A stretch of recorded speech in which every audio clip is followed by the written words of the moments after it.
তো আমরা জানি না যে বাস পাবো কি পাবো না, কোথায় থাকবো কি থাকবো না, কোনো কিছুই জানি না।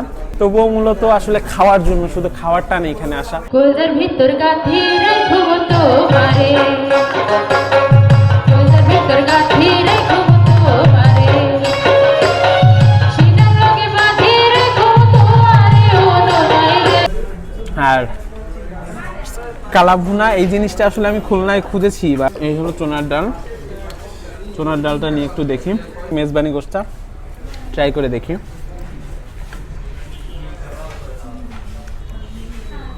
Borhani too good. এটার what's up guys, it's Taibur Rahman Sumon and welcome to another food blog. আর আজকে আমরা ব্লগটি মূলত করতে এসেছি, আমার পিছনে দেখে হয়তোবা বুঝে ফেলেছেন আমার নতুন করে আর ইন্ট্রোডাকশন দেওয়ার প্রয়োজন নেই। আমরা বর্তমানে আছি চিটাগাং মেজবান খাইলে আয়ুন এই রেস্টুরেন্টে। আর এই ভিউ দেখলে তো অবভিয়াসলি আপনাদের বলতেই হয় না যে আমরা এখন বর্তমানে রাইট নাও কোথায় অবস্থান করছি। সো মেজবানটা এখন ট্রাই করব, দেখবো যে আসলে খাবার মান বা ওভারঅল বিষয়টা কেমন। আর চিটাগাংয়ের যেহেতু স্পেশাল খাবার, সো এটা মিস করা তো কোনোভাবে সম্ভব না। এই জন্যই মূলত আসা, এত কষ্ট করে আবার এইখান থেকে খুলনা রওনা দিতে হবে আজ রাতেই। সো আর দেরি না করে চলেন খাবারটা দেখি, মেনুটা দেখি, দেন খাবার অর্ডার করি। আর তারপর তো খাবার নিয়ে কথা হচ্ছে, আর এর মধ্যে পুরো রেস্টুরেন্টটা আমরা একবার দেখে আসি।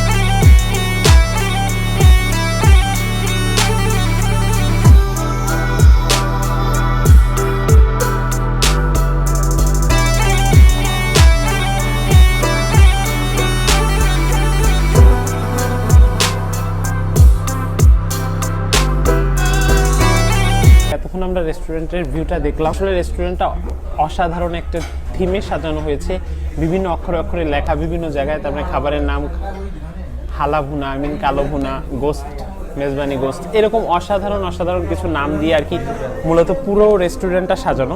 আর যে জন্য আসলে অসাধারণ লাগছে। আর মেন কথা হচ্ছে এটা হলো চিটাগাংয়ের আঞ্চলিক বা অথেন্টিক একটি খাবার। আর এটা মিস করলে কিভাবে হয়, কালা ভুনা বলি বা মেজবানি মাংস বলি। আর মেজবানি মাংসের বিষয়টা হচ্ছে যে বড় রকম পরিসরে প্রোগ্রাম করা হয়, এবং বড় রকম পরিসরের প্রোগ্রামের মধ্যে থেকে আপনার সেখানে গ্রাম বাই গ্রাম দাওয়াত দেওয়া হয়, এবং সেখানে একসাথে অনেক মাংস বা অনেক খাবার রান্না করা হয়। তো সেখান থেকে আসলে মেজবানি এই গোষ্ঠীর প্রচারণা। আর কালা ভুনাতে এমনি চিটাগাংয়ের আপনার আঞ্চলিকতা থাকে, আঞ্চলিকতার সাথে এটা পরিচিত।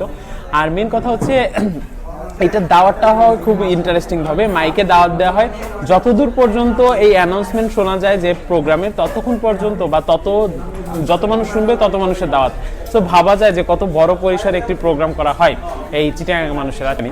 সো মেন কথা হচ্ছে আজকে সেই জন্যই আসলে এত কষ্ট করে এত দূর থেকে এখানে আসা, সেই কক্সবাজার থেকে। আর এখান থেকে আবার খুলনা যেতে হবে, সো অনেক প্যারা। আর এইটা হচ্ছে এনাদের মেনু কার্ডের একটা ছবি দিয়ে দিব তো ওভারঅল। সো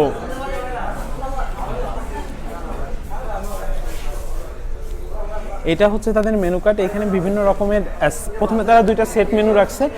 আর এইখানে সেট মেনুর ক্ষেত্রে আমরা যদি একটু দেখি, তাহলে আমরা এই জায়গাগুলো মূলত আপনার এই চিটাগাঙ্গি ভাষায় লেখা আছে যে একজন হালা ভুনা সেট মেনু। তার মানে তাদের কথাগুলোও চিটাগাঙ্গি ভাষায় এখানে লেখা আছে। তারা ঐতিহ্যটা ধরে রাখার চেষ্টা করছে, তাদের ট্রেডিশনটা। এই মেনুটার মধ্যে আছে হলো হালা ভুনা, সোনার ডাইল, ওয়ারে যথেষ্ট পরিমাণে মিনস হলো পরিমাণে ভাত অথবা দুও সবুজ রুটি। আচ্ছা এটা আমি জানি না। তারপরে এইখানে আছে মেজবানি গোশত 1 কেজি হলো আপনার এত পরিমাণ এইভাবে। তা আমরা মেবি এইটা সিলেক্ট করব যে মেজবানি গোশত 1.4 কেজি 250 গ্রাম হচ্ছে আপনার 220 টাকা। আর এই সেট মেনুটা নিব একজন হালা ভুনা সেট মেনু, এটা হলো 300 টাকা। এই দুইটা এখনো অর্ডার করিনি, তারপর অর্ডার করব। এবং এইখানে হচ্ছে আমার আসার আগে মূলত আমরা একসাথে কক্সবাজার ছিলাম। আসলে মানুষ কতটুকু খাদক প্রেমী হলে এই বেশিটা হয়, তার কারণ হচ্ছে আমরা আসার আগে একটা প্লেস কক্সবাজারে বাদ দিয়ে সে আগে আসছে, আগে এসে খাওয়ার জন্য মূলত এই করছে। সো লতিফের দিকে একটু দেখাই, ও আসলে আগে এসে আমরা দেখি খাওয়া দাওয়া শেষ, বিশাল পরিমাণ একটা বিল হাতে, পেটের দেখার লাগবে না, বিশাল পরিমাণ একটা বিল তার হাতে, আর ও সাজেস্ট করলো মূলত আমরা এখানে ইটা নিতে পারি, কোনটা জানো, বোরহানি। এখানে বোরহানি নাকি তার কাছে বেস্ট লাগছে খুলনা টুলনা সব কিছুর থেকে। সো আমরা এই যা বোরহানি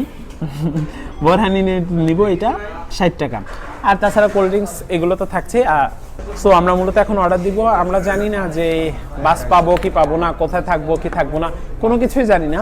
তবুও মূলত আসলে খাওয়ার জন্য, শুধু খাওয়ারটা নেই এখানে আসা। আর তাছাড়া গরু আর চিটাগাঙ্গে খাবার না, চিটাগাঙ্গা ফুরি আর চিটাগাঙ্গে অসাধারণ খাবার, চিটাগাঙ্গা খাবারটা টেস্ট না করলে হয় না। সো আর দেরি না করে এখন অর্ডারটা দেই, খাবার আসলে আবার কথা হচ্ছে। কলজার ভিতর গাথি রাখব তোমারে,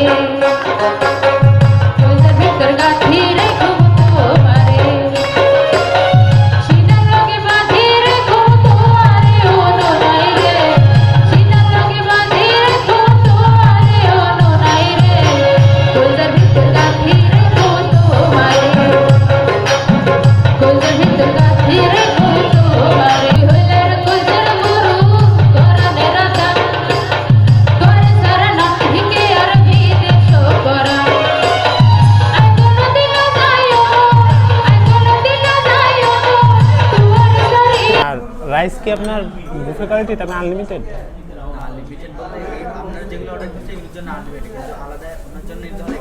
ওকে ওকে, যারা এই সেট মেনু নেবে তাদের জন্য আনলিমিটেড।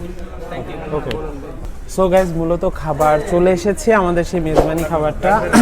এখানে আমরা যেটা বলেছিলাম যে মূলত কালাভুনার এই সেটটি অর্ডার করেছি, আর কালাভুনার সেটের সাথে কালাভুনা ছিল, আর এই চোনার ডাল এবং তার সাথে রাইস। আর রাইসটা হচ্ছে পরিমাণ মতো, আপনি যতটুকু খেতে পারেন ততটুকু পর্যন্ত আপনাকে রাইস দেওয়া হবে, কোয়ান্টিটি সেই রকম থাকবে। সো আমরা মূলত কোনটা রেখে কোনটা দিয়ে শুরু করবো সেটা বুঝতেছি না। আর এটা হচ্ছে আপনার সালাদ আইটেম, সালাদ আইটেমের আর শসা, পেঁয়াজ আর মরিচ দিয়েছে। সো মূলত এখন শুরু করতে হবে, আর শুরুটা আমরা তাহলে কালাভুনা দিয়ে করতে চাই। সো কালাভুনা দিয়ে শুরু করি। কালাভুনা এখানে মিট পরিমাণ দিয়েছে 1টা 2টা 3টা 4টা 5টা মিট। আর কালাভুনা এই জিনিসটা আসলে আমি খুলনায় খুঁজেছি, বাট খুলনায় আমি পাই নাই। আর যেহেতু চিটাগাঙে আসা, সো সেহেতু এই জিনিসটা কেন না। এবং সবথেকে একটা আকর্ষণীয় বিষয় হচ্ছে তারা মাটির বাসনটা ব্যবহার করেছে। মাটির বাসন যেটা হচ্ছে সে আগের কালের মানুষরা মাটির বাসনে খেত, অর্থাৎ এরা তাদের ট্রেডিশনটা ধরে রাখার চেষ্টা করেছে। এই জিনিসটা আসলে অসাধারণ। এই যে কালাভুনাটা, এটা একটু শক্ত, তার মানে একটু ট্রেডি, মানে বেশি না, যেটা হাত দিয়ে ছেড়া যাচ্ছে, মানে মুখের প্রয়োজন নেই, হাত দিয়ে ছেড়া যাচ্ছে। এবং সেটা মূলত পেঁয়াজের সাথে একটু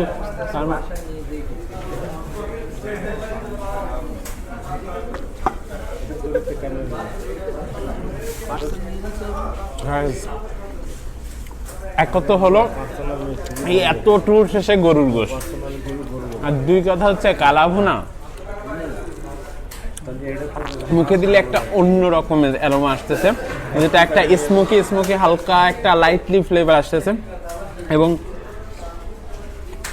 আপনার গোশতটা পুরোপুরি সেদ্ধ হওয়ার কারণে এটি আরও অসাধারণ লাগছে। তবে একটা বিষয়টা হচ্ছে পেঁয়াজটা হালকা একটু কাঁচা মনে হয়েছে, মানে একটু কচকচের মধ্যে একটা সাউন্ড হয়েছে। এছাড়াও কালাভুনাটা জাস্ট টু গুড, খালি এটা কন্টিনিউ হতে পারে, হচ্ছে না। এবার একটু আমরা চোনার ডালটা দেখি। চোনার ডালে এখানে মূলত তারা মেবি চর্বির মাংসটা ব্যবহার করেছে। এই হলো চোনার ডাল। চোনার ডালটা নিয়ে একটু দেখি।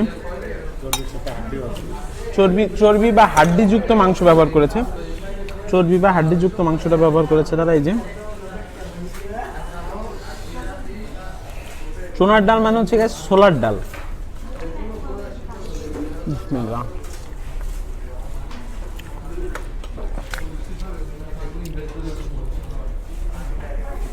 এটা সম্পর্কে বলতে হয় যে অনেক সময় বাসায় ছোলার ডালের সাথে মূলত গোশ দিয়ে রান্না করা হয়, কিন্তু এই ক্ষেত্রে ওই টেস্টটা পাচ্ছি না, একটু অন্যরকম একটা ফ্লেভার, অন্যরকম একটা টেস্ট। আর মিটটা এতটা নরম হয়েছে যা হাত দিয়ে ধরলে গলে যাচ্ছে, আর মুখে দিলে হারায় যাচ্ছে কোথায়, আই ডোন্ট নো। সো আসলে অসাধারণ। এবার একটু মেজবানি গোশতটা ট্রাই করে দেখি।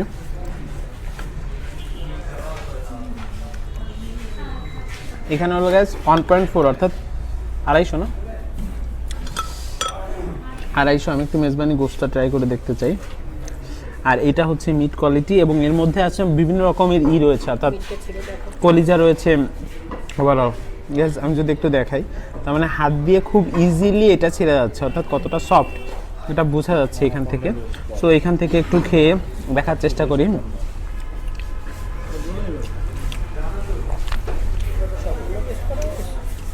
Guys just too good. General গরু গোশের মতো তো নাই, অন্যরকম একটা অ্যারোমা আসতেছে। কোন জায়গা থেকে আসতেছে, কিসের জন্য অ্যারোমা আসতেছে আই ডোন্ট নো। হয়তো বা মশলার কোনো একটা সেক্টর আছে, কোনো স্পেশাল বা ইনগ্রিডিয়েন্ট রয়েছে যার কারণে আসলে মূলত এই স্বাদটা।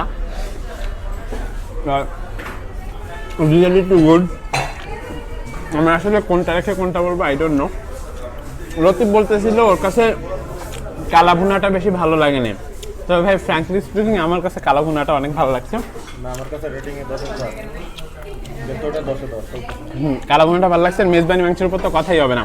তবে সোনার ডালটা আমার কাছে একটু কম, আমি যেহেতু হয়তো আগে পরে খেয়েছি বা একটু অন্যরকম মাত্রার। বাট ওভারঅল যদি বলি বেস্ট, আমার মতে এখন পর্যন্ত খাওয়া গরুর মাংসের রেসিপির মধ্যে বেস্ট, জাস্ট অসাধারণ অ্যান্ড টু গুড। সো আর দেরি না করে খাবারটা শেষ করি। খাবার শেষে আবার কথা হচ্ছে, এবং অল ওভার বিষয় নিয়ে রেটিং টেটিং সব কিছু নিয়ে আবার কথা হচ্ছে শেষে, খাওয়া শেষে। আরেকটা কথা, বোরহানি নিয়ে কথা হবে শেষে। A few minutes later.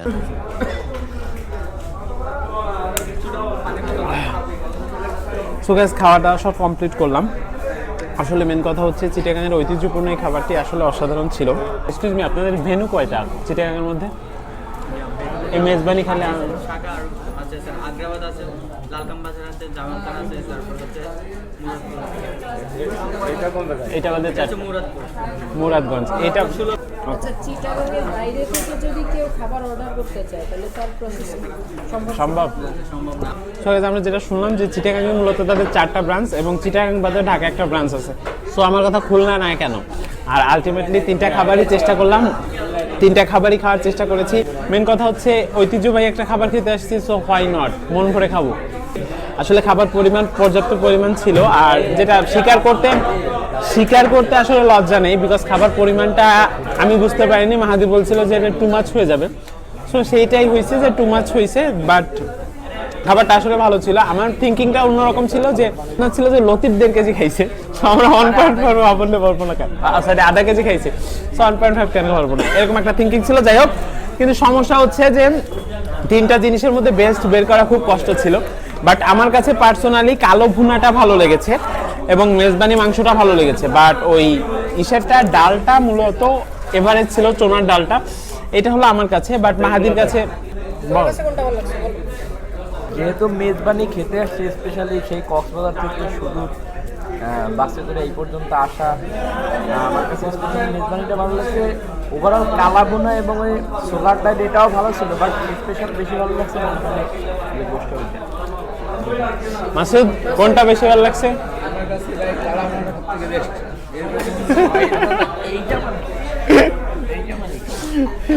ওর কাছে মূলত কালা ভুনাটা ভালো লাগছে। আর রোকনের কাছে বলতে গেলে কোনটা?